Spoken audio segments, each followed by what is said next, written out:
اس وقت یقیناً یہ ایک اہم مسئلہ ہے کہ جو مسنگ پرسنز ہیں، یہ بڑا ایک انتہائی اہم مسئلہ ہے اب لوگوں کا۔ ان کے پیارے جو ہیں وہ 10 سال 20 سال سے غائب ہیں، ان کو نہ یہ بتایا جا رہا ہے کہ وہ مر چکے ہیں، وہ زندہ ہیں، وہ جیل میں ہیں، بھاگ گئے ہیں۔ جہاں بھی ہو حکومت کی ذمہ داری ہے کہ وہ اس کے خاندان کو بتائے کہ تمہارا بچہ کدھر ہے۔ ہم نے تو وہ چیزیں بھی دیکھی ہیں کہ اگر آرمی پبلک اسکول کا واقعہ ہوتا ہے، آرمی پبلک اسکول کے واقعے سے 1 سال پہلے ایک نوجوان پکڑا جاتا ہے، 1 سال پہلے، اور پھر جب پھانسیاں دی جاتی ہیں تو آرمی پبلک اسکول پر حملے کے پاداش میں اس 1 سال پہلے والے قیدی کو بھی اس فہرست پہ ڈال دیا جاتا ہے کہ یہ بھی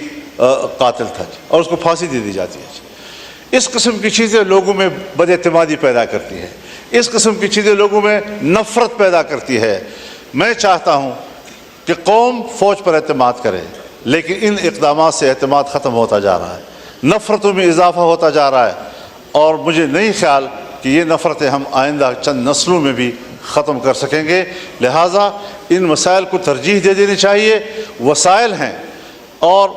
بلوچستان کے وسائل ہیں، خیبر پختونخوا کے وسائل ہیں، سندھ کے وسائل ہیں، پنجاب کے وسائل ہیں۔ ان وسائل پر وہاں کے عوام کا حق ہے، وہاں کے لوگوں کے آئندہ نسلوں کا حق ہے۔ ان کو اطمینان دلا دیا جائے کہ آئین پر عمل ہوگا، اور 18ویں ترمیم کے تحت یہ چیزیں آپ کی ملکیت ہیں، ریاست کا کوئی حق نہیں ہے کہ وہ جا کر وہاں پر قبضہ کرے۔ یہی وجہ ہے کہ عام مجالس میں یہ سوال اٹھائے جاتے ہیں کہ صاحب یہ جو ساری دہشت گردی کے خلاف جنگ، فوج کا حرکت میں آنا اور قبائلی علاقوں میں چلے جانا، یہ در حقیقت ان وسائل پر قبضہ کرنے کی ایک وسیلہ ہے جو اس کے لیے استعمال ہو رہا ہے، جس کو لوگ ادراک رکھتے ہیں، اور اس پر سوالات اٹھائے جا رہے ہیں۔